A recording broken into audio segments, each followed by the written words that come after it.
Hi, I'm John DeDakis. I'm a novelist, a manuscript editor, a writing coach, and a former editor on CNN's The Situation Room with Wolf Blitzer. You're one to one with me, and I'm one to one with Danuta Pfeiffer. There she is. She and I worked together long ago and far away at the Christian Broadcasting Network in Virginia Beach, Virginia. Back then, she was just Danuta. I mean, it was like Oprah. And That's right. I mean, she was really well known in a lot of circles, and so I'm thrilled to be able to talk with you today, Danuna. Welcome. Thank you, John. Thank you so much.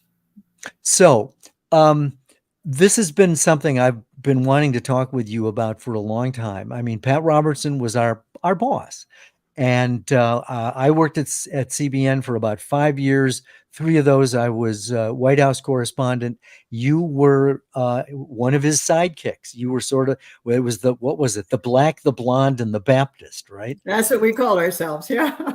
And so, talk about those days. Well, let me ask it this way: when Pat died, he was what, 98 or something like that, and he'd been around a long time. Founded the Christian Broadcasting Network, and just speaking for myself, mixed feelings about his passing, because in many ways he was an entrepreneur. He was ahead of his time in many ways. He was a candidate for president, and he was a candidate for president when you and I worked there. So I'm interested in your feelings just in general, and then we'll go into more depth about Pat as a person from your point of view up close, and how you feel about that era in American history. That's a big question. It is, yeah. Uh, Take uh, use both sides of the page if necessary. well, I too had mixed feelings about his passing and about my relationship with him. There were some really good days. I made a lot of great friends at CBN, at the Christian Broadcast Network. And for a while I was there, I felt like I was there for an altruistic reason. We were there to spread the good news, that Jesus was alive and well in our hearts. And it just seemed like a simple, easy, lovely message. But then when politics got involved, and he decided to run for president, the whole appearance of the empire of CBN changed, including the 700 Club and my role in it. Suddenly we were political. Suddenly everything had to have a political flair. There were times when answers to questions that should have been, what would Jesus say, ended up being, what would the political right wing say? And I felt increasingly uncomfortable. And I also found that Pat, in my perspective, because I worked with him every day, on camera and off camera. And in my perspective, I think he lost his way. I think he found himself in an area where money and power started being predominant in his thinking, in his philosophy, in his politics, and in his relationship to people. The whole idea of the gold mines, the diamond mines that he invested in, the people he was hanging out with, the endorsements he was making, his ego and his sense of who he was, I think, had become exaggerated in his own mind, and he lived up to that exaggeration. And so, while in one place, I don't think he was a hypocrite, because he truly did believe in the Lord as his savior. He truly did believe in the Bible. He truly did believe in things he said. So hypocrisy wasn't part of his personality. but I think the corruption was of power and politics and money. I think that really ended up devastating my role there, and I think the role of the Christian Broadcasting Network. I think that kernel of truth and purity that we started with blew up, and I think that is why I have these mixed feelings. We started out with a good idea and a good intention, and I think now the whole idea of the Christian right, the far evangelical right, has gone way overboard, and they've forgotten who they're supposed to love. Okay, there's a lot on the table there. This is a picture of you in the middle with Ben Kinchlow, who was a longtime co-host of the 700 Club, and then there's Pat on the right in Jerusalem, the black, the blonde, and the Baptist. Although it's interesting that when he started his campaign for president in I think he was actually talking about it in 1985. And I think he launched his campaign in 1987 for the 1988 presidential nomination. And he was an ordained Baptist minister. He was a televangelist, and he did not want to be called either of those things. No. Yeah, he always wanted to be called a businessman. Right. And a religious broadcaster, because Yes. televangelists had there was the Jim and Tammy Baker, there was the Jerry Falwell. There were a lot of scandals at the time, and he was in a sense painted, tainted or by the scandals that were going on in other ministries. Mm-hmm. And he actually renounced his ordination, if I'm not mistaken. I didn't know that. Yeah, I think he actually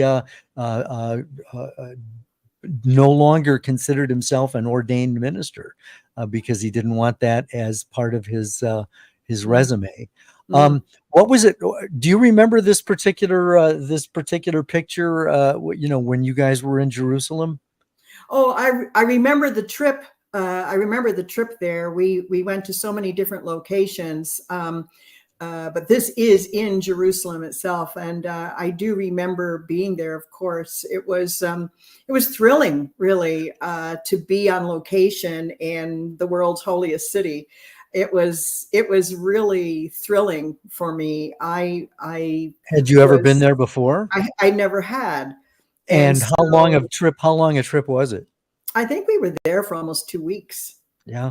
And talk about Ben a little bit. Ben died a couple of years ago. Yes. He was, at least in my experience of him, a fun, open, accessible, wonderful person. Am I reading that right? Oh, yes. Ben was my confidant. I loved Ben. And he was warm. He was genuine. He was the man you see on the screen, was the man you knew personally. Ben was he was this big, tall guy from Uvalde, Texas, right, always wearing cowboy boots, and he was as genuine as his leather. Yeah, a good way of putting it. It was. I went to CBN from the WMTV, the NBC affiliate in Madison, Wisconsin. And what impressed me was, I wanted to do more in-depth reporting. Someone suggested that I should apply at CBN. I did, and because they did more in-depth type stuff. Yeah. And I remember applying, and I purposely left God words out of my resume. And then one of my friends from the Army, Mike Little, was at CBN. So I gave Mike a call thinking he was just an announcer there. Turns out Mike was the executive vice president in charge of the news division. So when I got my rejection from CBN because of all the no God words, Mike, I remember, said, "It sounds like personnel's not using very good judgment. Let me check into that." And so long story short, I got the job at CBN as a general assignment reporter. Yeah. And it was it was a stretch to go there because, Christian broadcasting didn't really have the influence that it does now, and I was taking a risk. And you had a background in broadcast journalism, Sun Up San Diego. So talk about your decision to go to CBN in the first place. Well, I was a co-host on the morning show in San Diego for 5 years, and I always wanted to dig deeper. I always wanted to do more. I always wanted to have a little more meat on the bones in my career. And Harold Bredesen, who lived in San Diego County, saw me on the new, he was actually the man who led me to the Lord at the time. I will talk about my faith later, but Yes. At the time, he led me to the Lord, knew about me then, and then sent a videotape to the Christian Broadcasting Network without me knowing that. I did not know that my tape was there. And I was given a phone call and asked if I would like to be the news director for their new Jerusalem news bureau that they were going to set up.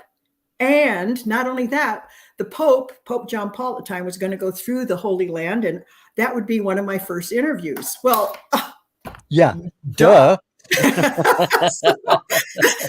So I was thrilled. I mean, it was everything that I had hoped for my next step in as a journalist. And so I said yes, not knowing really much about the 700 Club. I just said yes. I didn't think that was going to be a big interior step for me. This would have been about 1984, if I'm not mistaken. Yeah, it was. So I said yes, said goodbye to all my friends, big farewell party on the air. I was on the radio and on television in San Diego at the time, and had a radio talk show in the afternoon and the TV thing in the morning. And I was also writing a column for the local paper. So I was quite invested in San Diego, but I sold everything, got in my car with my cat and an African violet plant, and drove cross country thinking I was on my way to Jerusalem. Well, I got to CBN, and they said, oh, it was Wednesday. And they said, well, you're going to get your tickets on Monday. But in the meantime, we've lost our co-host. And she's no longer with us. Could you sit in for 2 days, Thursday and Friday, with Pat and Ben, and you'll get your ticket to Jerusalem on Monday? So I didn't unpack. I was in a hotel room, and I said, sure, I can sit in. I can do that. I can read a teleprompter like anybody else. And I was completely comfortable with the whole thing and unintimidated by Pat, because I really didn't know him or much about anything at CBN. And so I was quite breezy. And I went in on Monday to get my ticket to Jerusalem. And there was all these 8.5, 11 white pieces of papers all over the walls in the booths of the Human Resources Department, welcoming Danuta as the new co-host of the 700 Club. Obviously, you didn't have an agent or anything, right? No, they didn't use agents at that time. So they didn't ask me. So when I said what, I'm the what, and the answer was, well, it's the Lord's will. Mm. Well, you don't fight with the Lord there. You don't argue with the guy upstairs. So I accepted the role as the new co-host and part-time evangelist on the 700 Club with Pat Robertson. Bye-bye Jerusalem. And you had no preparation. They didn't tell you what you would be doing. Nope. Nope. They didn't ask me whether I drink wine. It was part of an interview that I had with Terry Heaton, who was the executive producer at the time. And I remember he took me to lunch, and I ordered a Chardonnay. Yeah. It's in my book, chiseled. It was, and he says, we don't drink wine at the 700 Club. I said, what? He said, no. And I said, but the first miracle. And he goes, we think it was grape juice. And Yeah, but here's the thing. Mrs. Coors was on the board of directors, right? You can, you can't, you can brew it, but you can't drink it. Drink right? it. Oh boy. So that should have been a hint that, things weren't quite what they seemed. And we went from there. Now here's the thing. All of the, you and Ben and Pat, it's a Christian show, but the first half hour was news. There was a news piece. His dad had been a U.S. senator. So, Pat was very astute about the news and felt very strongly about it. I played it straight as a journalist. I didn't have to, Yes, you did. I didn't have to slant my stories to fit, some sort of an evangelical or right-wing agenda. But that's why we called it journalism with a different spirit. Yeah, I suppose. But you guys, you were doing what they call word of knowledge. I mean, you were praying for people. You would say, I think I'm seeing someone who, has lupus, and you're being healed right now. I mean, tell me about that. What was that like? I mean, was that for real? Boy, months went by. Ben and Pat would have these words of knowledge while we were holding hands praying. Explain what word of knowledge is for those word who of are knowledge not was you have an impression given to you from the Holy Spirit, and that impression builds inside of you until you have to say something, and then there's somebody out in the audience who says, "Oh, that's me." And then if the person hears this word of knowledge, like you have, you're in a wheelchair and you haven't walked in 6 months. And so there's somebody in a wheelchair that hasn't walked in 6 months. I mean, millions and millions and millions of people watch the 700 Club every day, on every continent on the planet. And so chances are there'd be somebody in a wheelchair who hadn't walked in 6 months. So this person would claim that, and through faith would say, hey, I can walk now. And it was because of this word of knowledge I heard on the 700 Club. Well, there's two parts to that. And one is the faith placebo effect. Honestly, if you believe in something strongly enough, like this pill will work on my psoriasis, chances are, if you believe that enough, that psoriasis is going to go away. That's why it's called a placebo. And I think that faith, strongly enough, can be a great placebo for healing and health and well-being and attitude. And so I think our words of knowledge were sort of these placebos we were putting out there. Did you feel that way? Did you feel that way at the time? I mean, what you're looking back now, 35, 40 years. Yeah. What was it like though in the moment? Well, Pat and Ben kept having these words of knowledge almost on every show. There was a point where Ben would say something and Pat would say something, and they were deep in prayer, and I'm holding hands and I'm mute. I'm saying nothing. And so as time wore on, I'm praying. I'm trying to believe. I'm trying to feel this faith word coming to me, and I blurted something out. Something built inside of me, and I said something. I don't remember what it was. I said something. I just really don't remember now, but I just blurted it out. Nobody said anything. Nobody mentioned later on, like, good girl, or good for you, or hey, she heard from the Holy Spirit. It was just sort of accepted that I would. And then from there on, anytime I had an impression of a person in need, I would simply say it. Now, there are some unexplained, one particularly in Jerusalem. I remember one man coming up to me with a shoe in his hand. And I was giving a talk or something. And he came running up the aisle with this shoe.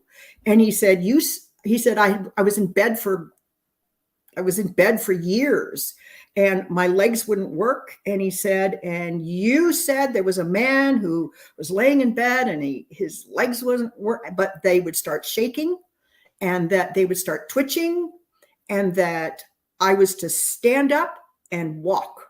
And he said, and I claimed that. I did it. I walked, and here are my shoes to prove it. And all I could say was, well, that's wonderful. I mean, that's wonderful. But there's no power in me. And I kept trying to explain that to people. There's no power in me that gave these words of knowledge. But unfortunately, people started believing that Pat, Ben, and Danuta had these supernatural powers. And so when I would give speaking engagements, I was all over the country, churches and groups. And I believe you wrote a book at the time too. Yeah. Answering letters. And all these people kept wanting these miracles. And I would say, wait, it's Jesus you pray to, not Danuta, Pat, and Ben. It's Jesus you're supposed to believe in. And the more I said that, the more they wanted more of me. And that was very disturbing. Very, very disturbing. People forgot that it was all about Jesus and not about somebody on TV. Now, you were raised Catholic, right? Yes. And were you a practicing Catholic at the time you were in Virginia Beach? What was going on spiritually? I was a seeker. I was looking for God in all the wrong places. I wanted a closer connection. I grew up in the 60s and 70s, and we were all looking at Eastern religions with the Beatles. I was practicing TM, transcendental meditation. Right. I was trying to find that center in me, and I ended up going into a Bible study. Somebody said, well, try this. And so I was in a Bible study, and that's where I met Harold Bredesen, who also was a very, very close friend of Pat's. And Harold Bredesen spent an evening with me and in his way led me to the Lord. And I thought, this was it. This was what I've been looking for. I wanted that connection. And for a while I felt it. I was there. And for how long would you say? For how long was I a Christian? Yeah. In that particular persuasion. I had 2 years before I got to the 700 Club. Okay. So I was what they called a baby Christian. Sure. And you were, would you say you were a believer during your tenure at CBN as well? Yeah. Mm-hmm. Okay. Oh, yes. But always questioning. I was always asking questions. Well, and you were asking questions on the air as well, as I remember. Yeah. I mean, Pat, Christianity, at least evangelical Christianity, women are, they have a certain role, and, you kind of broke the mold there a little bit. You would kind of get a little lippy with Pat now and then. Oh, yeah. And he seemed to appreciate that, which was the one time that I questioned him, we went to a break, And it was the first time that I actually confronted something he'd said.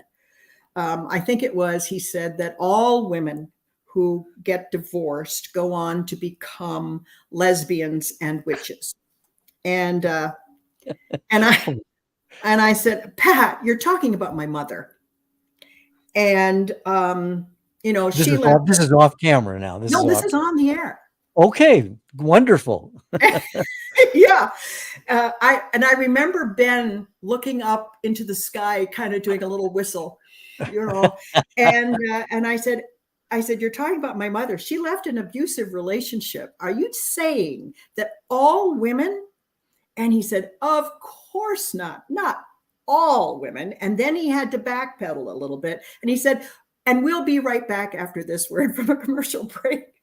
And so Ben is starting to play with his boots. And I'm going like, what? Pat turns to me and he said, that was great. He said, do it again. And I thought, well, do what again? He says, just, whatever you come up with, that's good. That's good. Do that. Well, so I had permission to confront him, but he always had to get the last word. So there was no comeuppance. I couldn't, if you eschew the phrase, trump him. I couldn't. We'll get to that in a moment. But I couldn't have the last word on it, but it would allow him to expand and be wise. Was that frustrating with him having the last word? No, because I got to have my last word too. How and so we were able, like drugs, sex, and rock and roll. I mean, there was something about, he used this cliche. There was, this drugs, sex, and rock and roll leads to, I went, and at the time we were talking about the Beach Boys. And I said, Pat, it's the Beach Boys. We're not talking about, some outrageous heavy metal. I said, we're talking about the Beach Boys, And he says, well, I didn't mean the Beach Boys. So he would always, it was those kind of things that allowed me to kind of go, whew, well, I got that one in. So talk about how, you got to the CBN under, well, I hate to say false pretenses, but you were at least led to believe it was going to be one thing. Then you become the co-host, and that goes on for a couple of years. Pat decides to run for president. You alluded to the fact that, there was a shift of sensibility about the place. When did you start having doubts about evangelicalism, and why? Well, we were supposed to be talking about intrinsic Christian values of honesty, of clarity, of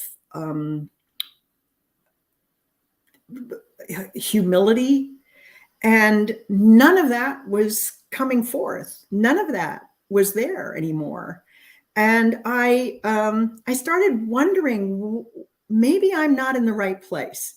Maybe this isn't for me. Maybe I should leave.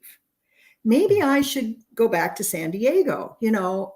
Maybe this is just not working for me anymore.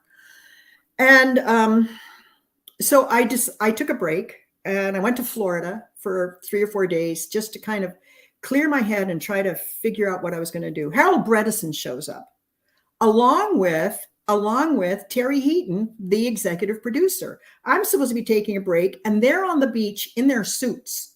And I'm laying there on the sand, and I'm, and they said, we're here to pray with you.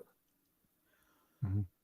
Okay, well, then up and down we walk on the beach, and day after day, they're praying. They stayed a couple of days, and just pounding it into me that the Lord wants you to stay. You can't go. That's not right. The Lord put you there, and that's where you've got to stay. So I said, okay, I'll stay. Well, 2 days after I returned back to CBN, I was fired in the parking lot. By Terry Heaton, the same one that told me.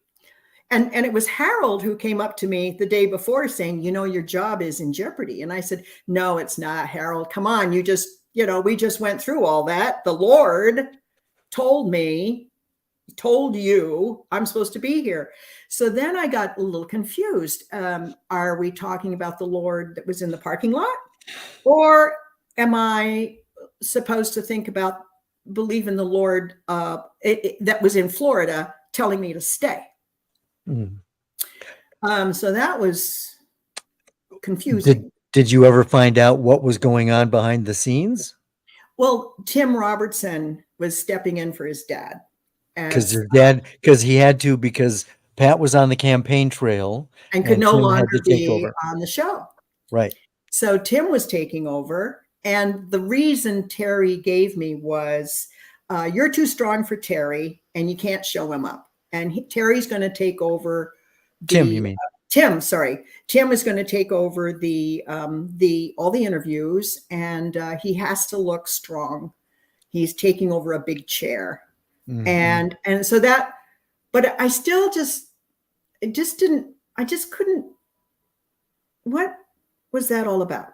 And so people started asking me questions. People started saying, wow, where's Danuta? They never explained my absence on the show, right. which was also disconcerting because people started having rumors.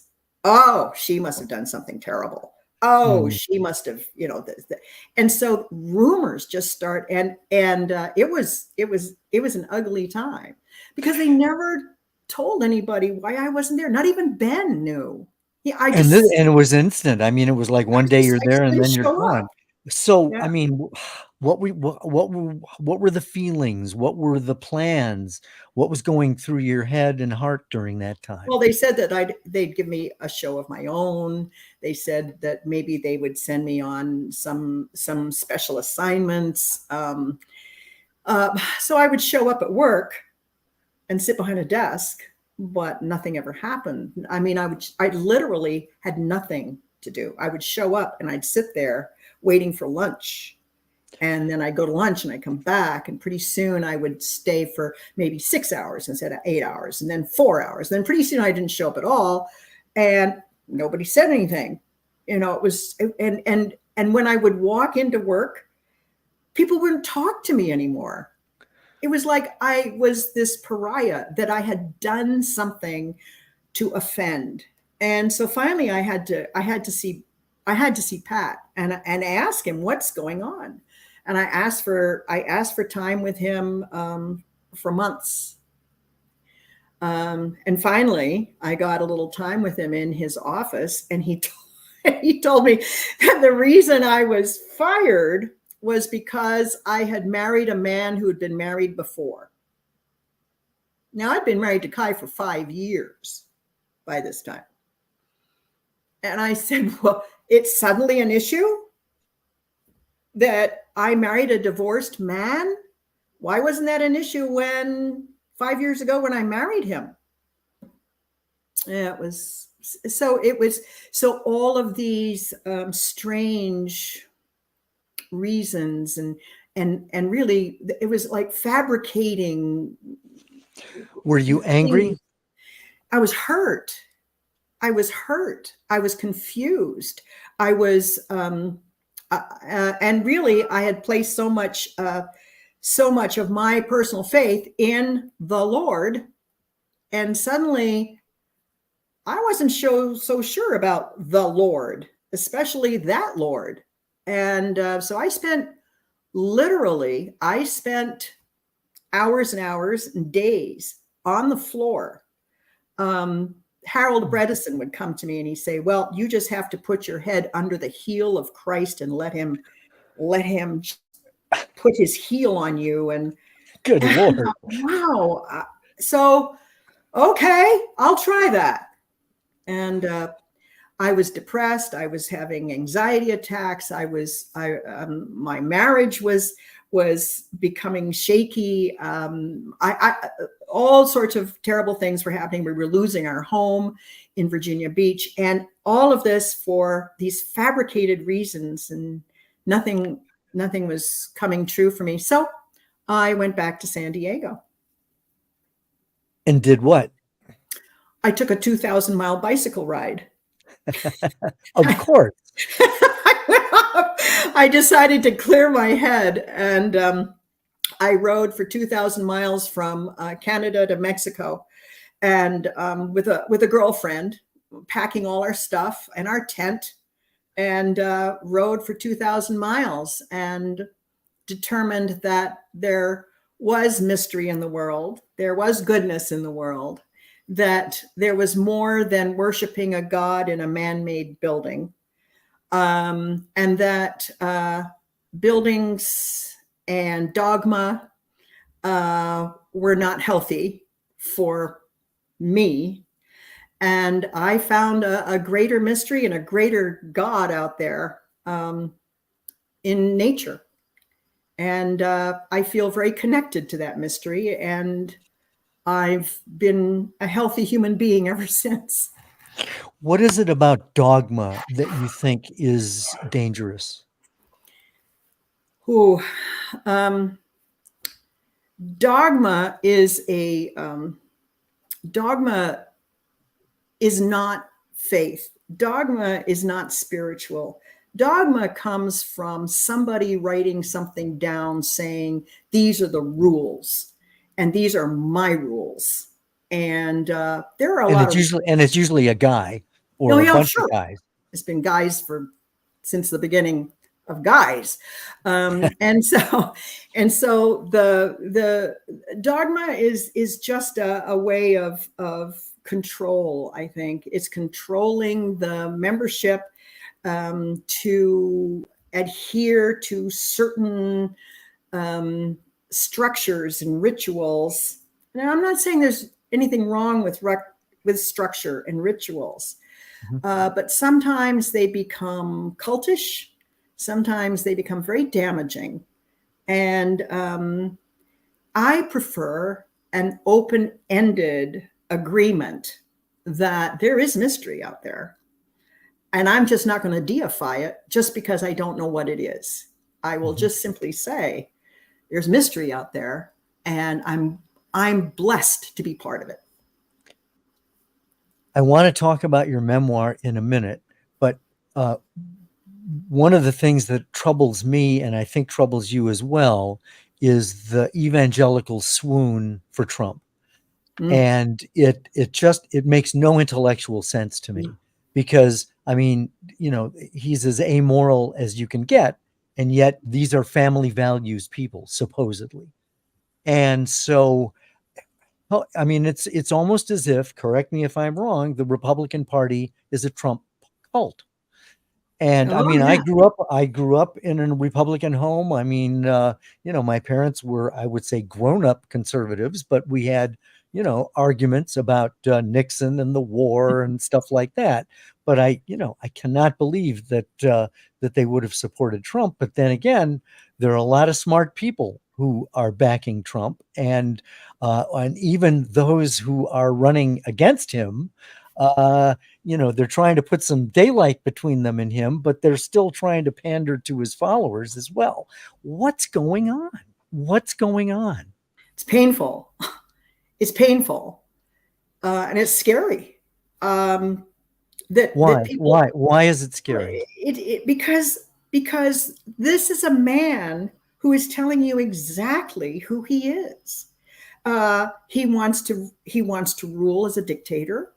He's using all the same manipulative powers that Mussolini used, that Hitler used. Now I don't want to go over there and say, oh, he's a Nazi and but Right. But when you look at the tactics that he's using, oh, they're coming after me, and I'm taking it for you. I'm the victim here. Those kinds of words, and for people not to see the narcissistic and quite frankly sociopathic parts of this man, and his threat to democracy. So why? It's very So why frightening. did? Yeah. So why did Pat endorse him? I mean, Pat's a smart guy, Mm. and I'm just thinking, he must have been losing it Pat, intellectually or something. Pat always loved to be in the spotlight. Okay. Pat always wanted to be around the shakers and the movers. Pat always wanted to be part of the political game. And here was a man who said he was a very successful businessman, Trump. And Pat felt a kinship to that success, to that sense of achievement, and to that political prowess. And I think he aligned himself because he saw part of himself in Trump. And yet, I mean, you were close to Pat. I never got a whiff of any kind of sexual impropriety or anything like that while I was at CBN. No, no, You said he wasn't a hypocrite, and that's been my no. impression too. No, he didn't. That was never part of Pat, and no. But it was the power, it was the money, and it was the politics. Yeah. So you wrote a memoir. Yes, I did. Let's talk about that, because you certainly have a lot to say. Whoops, I'm not. That's not the memoir, John. This is a very low budget operation here, Danuta. Talk about Chiseled. Well, it took me 25 years to write this book because the ending kept changing. And it was, it was about my life, and my life kept taking these interesting twists and these interesting turns.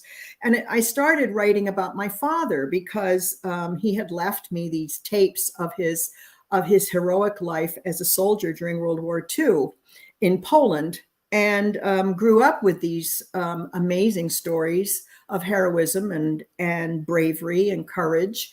And it was part of my DNA. And but as my own young life went into turmoil, I was raped by a boyfriend. I was pregnant. I hid the pregnancy, had the child at home by myself. My father walked in after the child was born and pretty much disowned me.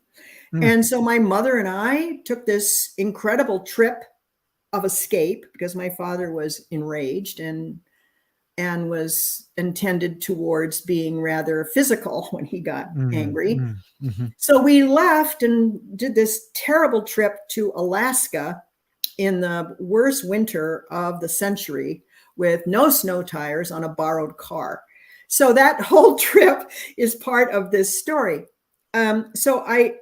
As I was writing the story, it was about my father and trying to discover my father. But really, in the end, it became a part of who I was and what I was. And chiseled has three different meanings. Chiseled meaning to cut close. It also means that when you chisel something, a form will emerge, like your life can come out of a being chiseled by life. And the third meaning also means to cheat and to trick. And all I three of missed that. those You cut out just briefly. What was the third part? the third meaning is cheat or to trick. And Okay. so all three of those meanings came through on that title. It's I've read it, and it's very powerful, and you do talk about your time at CBN, and what year was it published? It's been out 5 years or so now. 2015. It was out in 2015. Okay. And are you Yes. planning to update it, do you think, or is that going to even be necessary?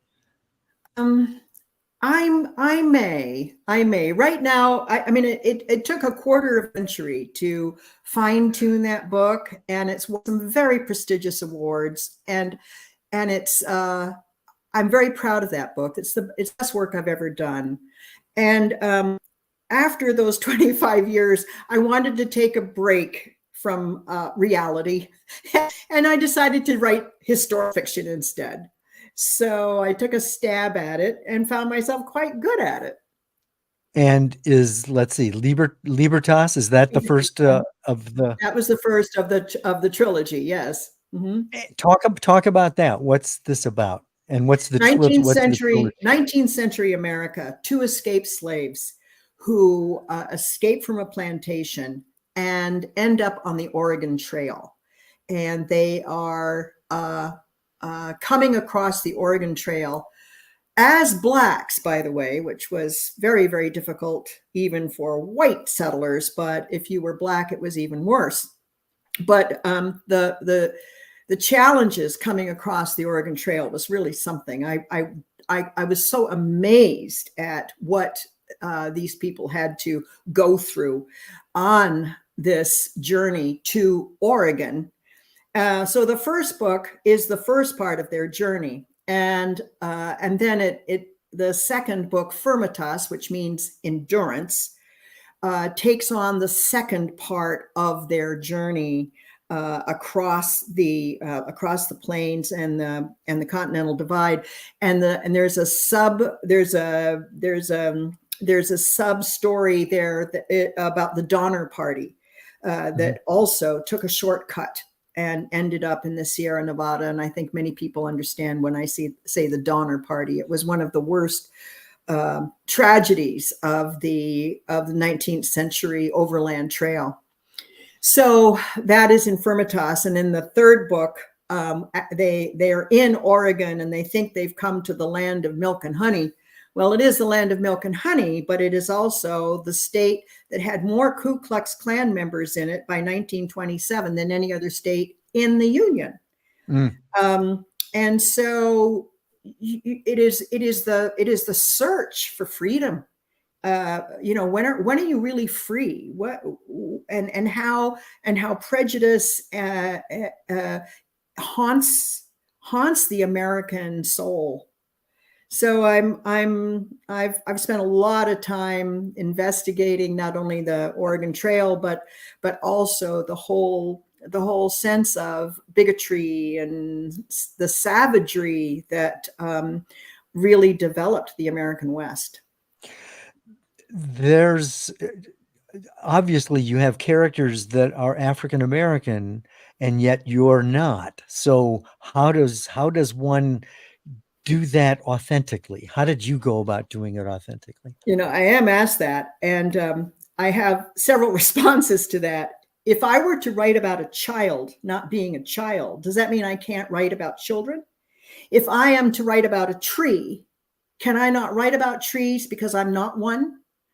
If I do not have the permission to put myself in the footsteps or walk in another person's life, then we are all silos. We are all in our little worlds, and we don't want to reach out, and we don't want to understand, and we just don't want to know, and we become even more isolated from each other.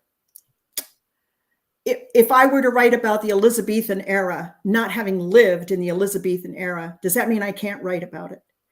So that's one part of the argument. The other part of the argument is it's valid to ask the question, especially in this day and age, where we are so isolated and so caught up in our own worlds. So I did ask some African American readers to read this book before I published it. I wanted their take on it. I wanted to hear what they thought of it. I wanted to make sure that I wasn't overstepping, that I wasn't making the Black experience in the 19th century a cliche. I wanted to make sure that I was honoring the Black experience as much as I could from my perspective on history. And so I felt comfortable with the feedback that I received. And I thanked those people in my acknowledgments, and also acknowledged that, I'm white. And I wrote about my protagonists are Horace and Frederica. Did you need to make some changes based on their feedback? No, I was happy to say there. Well, the couple of things. There was a recipe. I had a recipe that wasn't quite right, but other than that, some food that they were growing. But other than that, I really did get a green light, and I was very pleased to hear that. Talk about the process. Did you spend a lot of time doing research? I mean, what percentage of the Oh, time of writing was research whew. and so on? 5 years of research into the 19th century. 5 years. I was reading and reading and reading. In fact, my office here is just loaded with my research. It's a Um, library. yes, it is.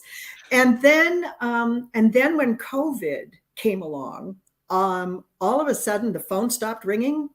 I didn't go to meetings. I didn't have to work at the winery, and oh my goodness, I was given a year to write, and I took full advantage of it and wrote Libertas, and so put all of that research to work for me. I found some fascinating things, by the way. Did you know that? Probably not. Did you know that Abraham Lincoln almost went with the Donners on the trail? No. And yes, his best friend was James Reed with the Donner Party, and James and Abe Lincoln were friends, and they'd always talked about going to California. And so when the opportunity arose, the only reason Abraham Lincoln didn't go with the Donner Party and perish of starvation in the Sierra Nevadas was because Mary Todd Lincoln said no. She said, "I'm pregnant. You have a 4-year-old. You're going to be a lawyer. You've got a career." And so I like to think that the entire history of America was saved because a woman said no, Could be. and Abe listened to her. Otherwise, our story would be very much different. Mm. Talk about the process of actual writing. Are you a seat of the pants writer? Do you plot? Are you a little of both, a plotzer? Oh, I'm seat of the pants all the way. I mean, I sit and I come up to the office, and my characters now are so real to me that I just channel them now. They tell me what to do. So I will start writing, and then suddenly I will find out that Horace said this and Frederica said that, and they kind of are driving the story for me. I have to be careful with this because they go on and on and on. I have to be very careful. And if I come up to a point where my plot, I don't, like, where are we going with this? That's what stumbles me. That's what stops me. So I go for a walk in the vineyard. I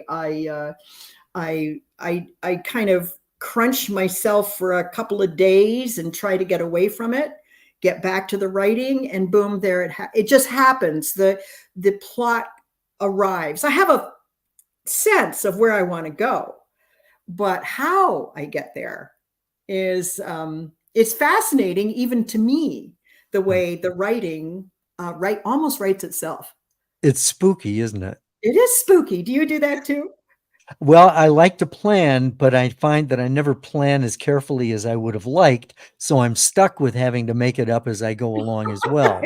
But it is spooky. And one of the things I'm noticing, at least in the book I'm writing now, is the session starts out with despair and like, I don't know what I'm doing. And then I write. And as I write, I get the characters talking to each other, and the moving of the fingers throws enough light on the trail for just a little bit more. I get to the end of the session. I actually have got maybe 1,000, 1,200 words or so. And there's this sense of relief. And then the next day it's rinse and repeat, back to despair again. Back to angst.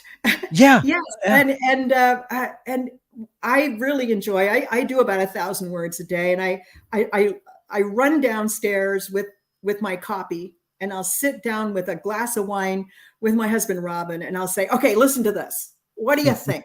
And he'll say, you know, Horace wouldn't say that, or Frederica wouldn't do that, or if I can make him cry, I got it. Whoa, Mm, whoa. Well, yeah. speaking of wine, let's just throw this up here because you and Robin run the Pfeiffer Winery in Oregon. Talk about that. How did this come about? Well, Robin had when I met him, he had a 70-acre vineyard that he planted, and he was selling his grapes to wineries across the region. And after a few years of into our marriage, we decided to start our own winery in which we make wine from our own grapes rather than selling them all. And we were making some pretty nice Pinot Noirs and Pinot Gris. So nice so that Barack Obama's inaugural table had our Pinot Noir on it. Oh my And goodness. out of all the wineries in all the world, they chose ours. And so and we only make a little. We don't make enough to distribute, and it's only a little handful. The rest of our grapes we were selling, so we were only keeping about 10% for our own little batches. But we have some really, I mean, it's quite luscious Pinot Noirs. So it has been a joy to grow and make our own wines and to have friends come over and share it with us. It's been a real joy and a nice turn in my own personal life to know that my focus is out there with the grapes and the sun. Well, and And that's a shot at you and me in 2000, I think January of 2017 when we I were was out there. babies. That's yeah. And that's in your winery in the vineyard, and that's me teaching at your dining room table. We had Yep. I don't know, about 15, 20 people who It came, was and a great session. it was a lot of fun. And uh, Oh, yeah, it man, was wonderful. so where do things go from here? You've got another. You're writing the third one now. Am I right? I'm writing my third book now, the last book in the trilogy, which is quite the there's a lot of pressure on this one. I have to get it right, especially the history of Oregon. And there were two main moments in the history of Oregon that made all the difference to the Pacific Northwest, and that was the Whitman massacre at the mission, and it was the gold rush. And those two events really propelled the development of the West.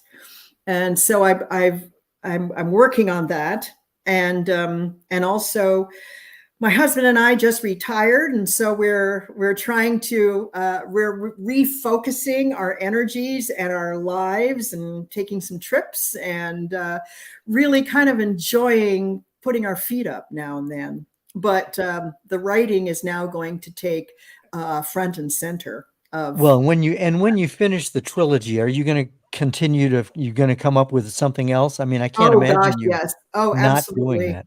Okay. Absolutely. Writing now has become such a creative expression, and there is such a sense of fulfillment and all that creative impulse. I guess it's what people feel if they play the piano, or if you paint. Writing, it gives that same joy, and I could never say I would not write again. I'm loving every minute of it. Well, and you're a very good writer, and you're an excellent communicator. And it's been, I really enjoyed the time that we worked together. I remember we went to San Diego trying to get an interview with Geraldine Ferraro. Remember Oh, that? that's right.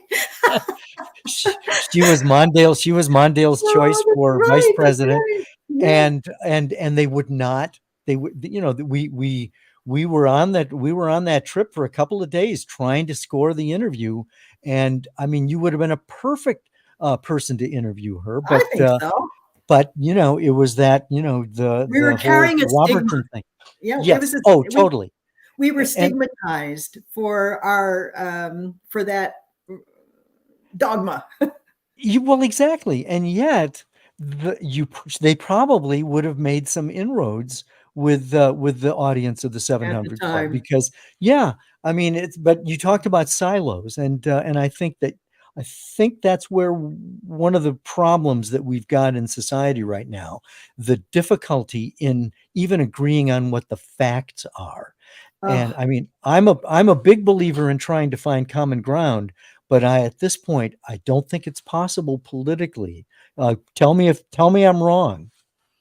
I hope we're coming to I hope we're coming to a point where the blister breaks. You know, where this festering finally comes to an end, and that we can then find some immunity to ever having to go through this again. What's going to cause the blister to break? It's gonna have to be a shock. It's gonna have to be a big shock. I don't know what that shock is, but usually it takes pain for people to change, and we're going to have to go through a very painful period, I think. I mean, some people are talking about civil war. Are you I hope it's thinking not of that? that. Do you No. fear that it might? I mean, how realistic is that fear? Well, we have war in the streets now, don't we?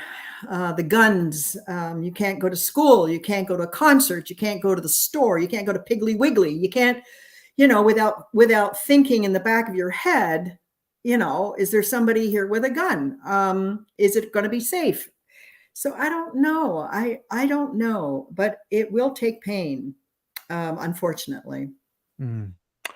We could go on and on. And is there anything else you want to talk about that we haven't touched on?